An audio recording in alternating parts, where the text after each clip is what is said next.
The method I'm about to show you is the easiest no caulk method for fixing trim gaps against the wall.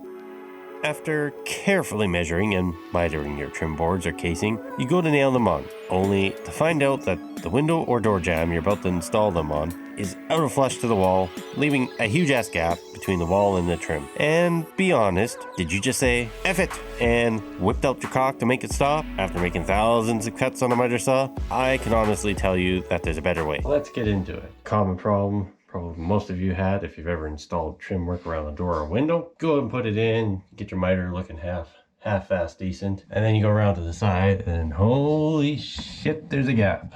You could, like I see most people do, just caulk it, but something like that's a hefty space. That's a 1/4 inch. And you can be using a tube of caulking, it's gonna look like shit later, it's just gonna crack. And what next? Well, you go nail it. When you push it in, this happens. Your nice joint here gets spread apart. Well, that looks like garbage. So now what?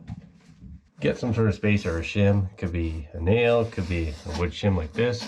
Something that's going to bring you right flush out to the jamb or windowsill.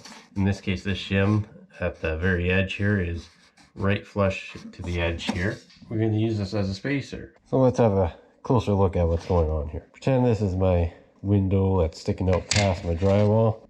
I got about a 1/4 inch gap, and you know, I cut my 45s as per usual. I go to install them, and then this happens.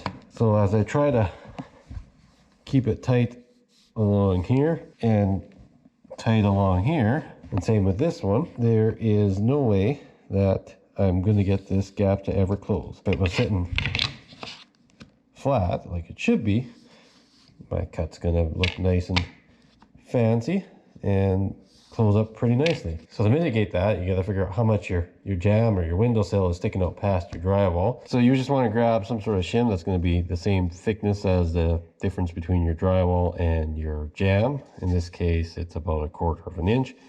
Could be a piece of wood, it could be a wood shim. Heck, in a pinch, I've even used brad nails and just stacked them together as much as I need. For thicknesses of brad nails stacked together, get me the same thickness as my shims. What's crucial here is you got to shim it the same way that it was sitting on the wall. So if your jamb was sticking out, this representing your jamb, you got to hold it that way so this leading edge is shimmed up, so the heel is shimmed up and the toe is sitting flat here, so it's sitting exactly how it's sitting on the wall.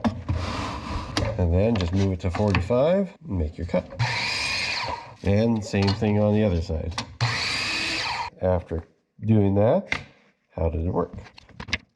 Now I got my pieces sitting tight against the jamb and tight against what would be the drywall, and I got a nice tight miter. If you're like me, you want to pre-glue this together with a little CA glue and activator, and then you go nail this against the wall, and that doesn't open on you. Even if there's 5/8 of an inch difference, it's still going to work the same. But before we get back to it, if you're liking any of this, consider liking and subscribing to my channel. So you just got to shim it up the same amount. So we're going to shim it up 5/8 of an inch.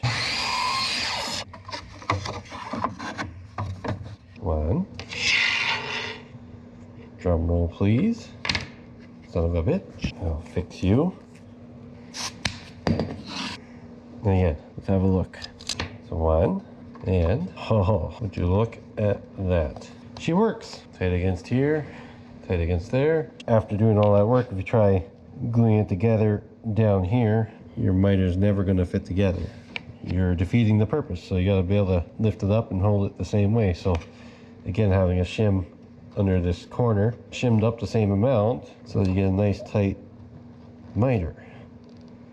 Like that. I mean, a whole 3/4 of an inch to nothing, and I got a perfect seam.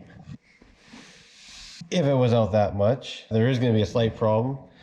Don't know if you can see it on here, but you can visibly notice the tip on here. I mean, if that's what you're going for, great. If it's out that much as an indication of some other problem, I would probably opt to fixing your jamb, whether you're planing and sanding your jamb flush to your wall, moving your door, taking your jamb out and cutting it, And just for demonstration purposes, what if the drywall is proud of your jamb and it's the other way? Does that work? Well, I mean, let's say you cut it nice 45. You're gonna have some wonky stuff going on with your miter. It's gonna be open. So this time, instead of shimming it up on the side where your jamb is gonna be sitting, you're gonna shim it up on the back side where the wall is. And that's a hell of a lot faster than trying to unlock your bevel and trying to adjust your saw. I mean, even just 1 degree is going to be a hell of a lot of angle on a cut like that.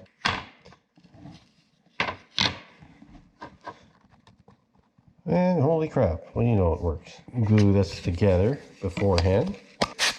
Always like to spray my activator from the back side, not on the face side, so you're not getting that all covered, and because that can soften your finish. Then you go and touch it, and you just wreck your finish if you got pre-finished material you're working with. The other thing I like to do, just for some extra security, is flip the casing over and just spread a little extra CA glue on the back, kind of keeping away from the ends, just a hair. And then just give her a shot of the activator. And a little tidbit for if you want to break your glue joint apart, rather than try and force it and squeeze it, a quick hit like that will just snap it apart. If it's MDF, it's probably coming out with chunks. If it's wood, it's probably okay. And drywall, proud of the jamb in this case. Worked pretty good. However, I wouldn't probably go that extreme, because as you can see, it's quite a bit of a tilt on this board, and the other board, I mean, that's quite visible. So again, that's an indication that something else is wrong and you need to fix it, whether it be extending your jambs with a piece. You may run into a problem where you're going to have to scrape the drywall, because you put your piece on. In this case, it's got a bit of a high spot in the middle of your casing, and it creates a rock, and you're never going to get that tight. You push it tight that way, it's still going to be a gap there, and you push it tight that way, there's going to be a gap there. So you're going to have to cut that out and get rid of it to allow it to sit. So if you do need to scrape it, you better mark so you know where not to go past when you're scraping, and just scrape only that spot. So after scraping that out, it doesn't give us a high spot that the casing's going to pivot on anymore. So nicer fit against the jamb, and nicer fit against the drywall here, and no rocking. So we stand a chance with our little trick of shimming out the trim on the saw. Surprise, surprise. And I can push it tight to the wall, and we got a nice seam, no gaps. It's tight at the top here. Beautiful. And some nice casing for a shitty door.